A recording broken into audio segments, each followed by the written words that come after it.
News that's coming in from Maharashtra now. The alliances are now fighting over EVMs. On one side is the Mahayuti, on the other side is the Mahavikas Aghadi. The Mahayuti versus Mahavikas Aghadi EVM showdown is now escalating. The BJP says the opposition did not doubt the EVM when they won in the state of Jharkhand. The opposition is spreading lies about Prime Minister Narendra Modi. This is what the BJP is now saying, and there is a big war despite the elections over, despite the overwhelming majority with which the Mahayuti alliance has won the state of Maharashtra. The EVM showdown between the Mahayuti and the Mahavikas Aghadi still continues.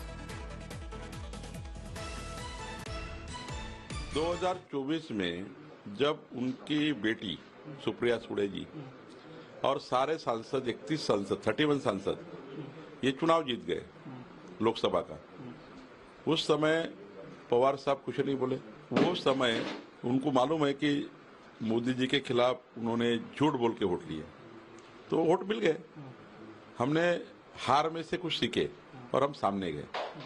Maharashtra विधानसभा चुनाव में हमने जिस प्रकार से हमारे तीनों पार्टियों ने, हमारे 11 पार्टियों ने, हमारे एनडीए ने, तो ये सरकार ने जो काम किया वो जनता को पटा और जनता ने हमें जीत के दिया।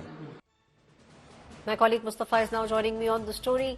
Mustafa, we are now seeing, despite the overwhelming majority with which Mahayuti Alliance has won the elections, the war is still continuing in the state of Maharashtra.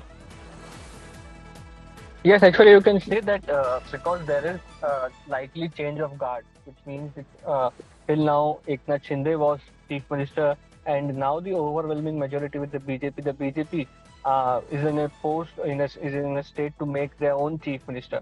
So the discussion and debate is on. Even when we are hearing that it's likely that it will be a BJP Chief Minister, how will the portfolios be distributed? Because two senior leaders of alliance partners, Eknath Shinde and Ajit Pawar, have to be accommodated. We are hearing that there are some key portfolios like the Home Department, which are being demanded by Shiv Sena, which normally is kept by Devendra Fadnavis when he is in cabinet. So on these things, the discussions are pending is what we know. But it seems that the BJP is suggesting that everything is good, all is well in the coming few days. They will have their MLAs and they will do a CLP meeting, and also an oath-taking ceremony is going to take place next week is what we are hearing from the sources. Back to you.